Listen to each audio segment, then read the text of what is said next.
It has come to my attention that the reception of the movie Eileen, that came out I think in December last year, has been less than favourable. But I don't think people are looking at it in the right way, and I'm going to tell you why. Funnily enough, though a particularly scathing review by The Guardian deemed the movie a peculiar misfire of a pyscho-noir that is ultimately a unsatisfying and anticlimactic oddity, critics on the whole rated the film quite highly. It is rather the non-critic audience that really did not like the movie. Extremely disappointing after watching the trailers. Very boring, drags on, mostly about Eileen's existential crisis and whether or not she is mad. So dull. Why the script and the plot is incomplete? This could have been much better. Where is the rest of the movie? Anee Hathaway, divina. Su personaje me gustó bastante. Paid $19.99 on Prime to rent. What a waste. Definitely not a psychological thriller as advertised. The only action whatsoever happens in the last 10 minutes, and even that is a supreme letdown. At the end, I felt like I was watching a movie from the 70s. 1960s, actually, and what if I say that's kind of the point? In fact, what if I told you that it wears all of its inspirations on its sleeve, both cinematic, but particularly the literary ones, and that is actually a good thing?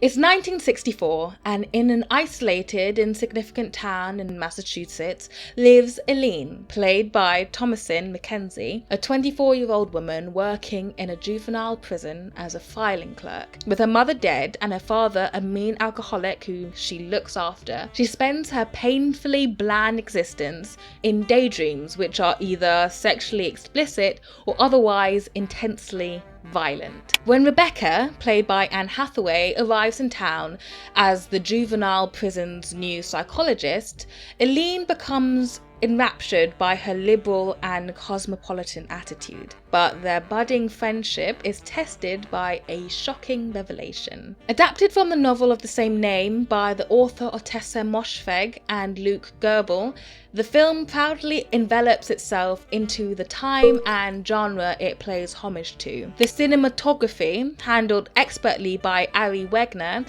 who has previously done very well in producing an authentic yet interesting and polished period look in Lady Macbeth and The Power of the Dog, has that crisp, slightly faded, nostalgic tone of 60s cinema which grounds the film authentically in the era. Eileen is tonally, if not thematically, quite quiet, and though has instances of violence and explicit tension, the thriller is psychological without a doubt. Eileen is mousy and shy, and without any internal narration, the audience is at a distance and has to read Eileen's action and expressions to glean an understanding of her mental state, much like a detective observing clues. Eileen's mental state is not an altogether cold case, however. Mackenzie, who has previously been in Last Night in Soho, another great stylized thriller, strangely with a similarly named main character, Eloise, acts the character's social awkwardness and offbeat skittishness very naturally.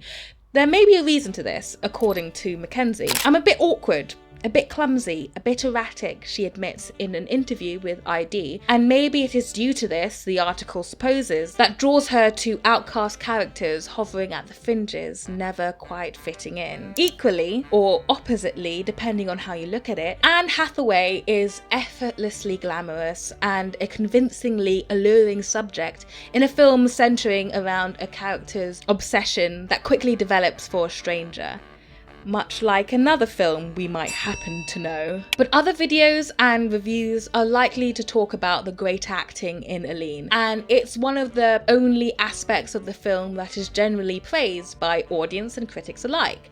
So let me instead focus on the film's form and source material and how it influences the film's contentious direction and vision. To truly understand the problem audiences seem to have with the film, firstly, I have to mention the great commitment the film has in referencing film noir. This referencing doesn't come out of nowhere. Allusions to film noir existed first in the novel which the film was adapted from. As Esther Zuckerman considers in her Vanity Fair article about the movie, there was always a cinematic conceit to Eileen. The novel is narrated by an older version of the protagonist, someone who loves noir and mimics that genre in the way she tells the story. On screen, you can see how those homages become literal from the very first title card, which invokes colour noir like 1953's Niagara. And personally, if we were to obscure the lack of colour, I think Eileen greatly parallels the French psychological horror thriller Diabolique. For one, both centre a female homoerotic friendship characterised with a torrid sense of folie à deux. Ironically, where the cinematic genre influences the form of the novel, so too does the genre of literature greatly influence the format of the film. And I suspect that this is at the heart of people's poor reaction to the film, especially its ending. But I'm going to argue that this is precisely what gives the movie its unique character. Here's a thought that came up when I finished watching this film. We describe a book as cinematic when the visuals and actions in the book have a certain clarity and impact that you would expect to find in a film. So, what would a literary film look like? One could suppose that it may have more dialogue or more literary language than a typical film, language that doesn't quite sound like natural speech but is more curated and composed. It could have more techniques typically used in literature, like verbalized inner monologues or following more than two protagonists and having them all have equal importance to the narrative. It may even have a consistent narrator. If so, I would say that Eileen is not a literary film at all. The main protagonist is very much the main protagonist, and she says surprisingly little. The language in the film is generally naturalistic and almost reserved, certainly not overly verbose or extensive, and the use of specific colours as a way of storytelling is clearly more comfortably expressed in film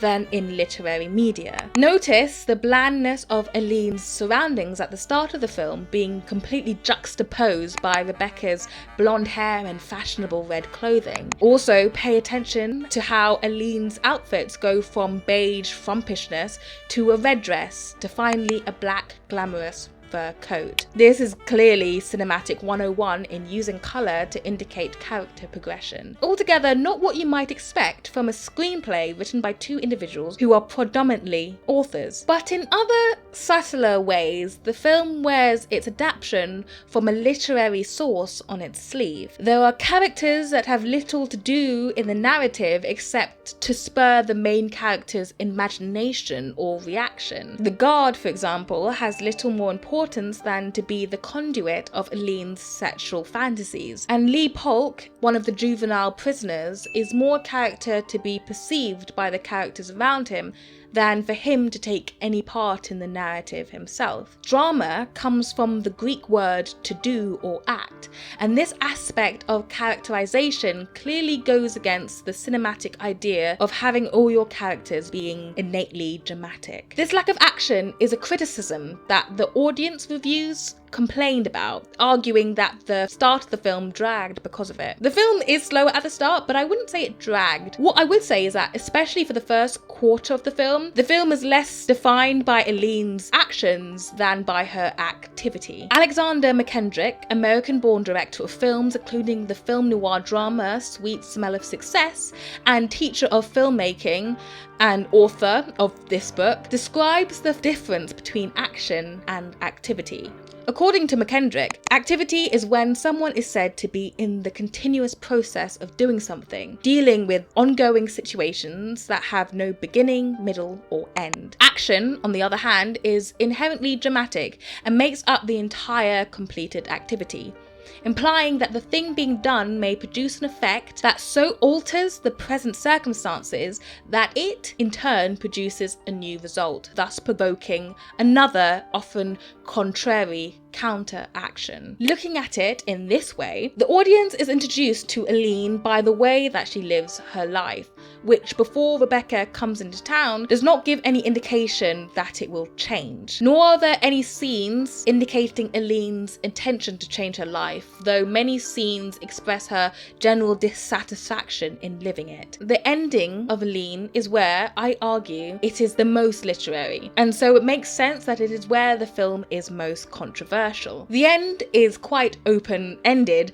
and without spoiling the end, the final twist of the film is not explicitly explained, but rather expressed through implication and the lack of action. When I realised what had happened, I felt like the reveal was done really well. However, in general, audiences are used to clear-cut endings at the end of a three-part cinematic structure, but Eileen challenges those preconceptions of cinematic convention with a clear amount of glee. Though the world is coming out of a 10-year Marvel bender, the cinematic consciousness of the audience is hungover, still conditioned to expect their movies to be fast-paced, full of action, and with typical cinematic format. It is understandable that a film that describes itself as a psychological thriller would be expected to be as loud, brash, or generally as obvious with its tension as you would find in films like Gone Girl or Nightcrawler, both great films by the way. So when the film transgresses those expectations, it's understandable that some of the audience might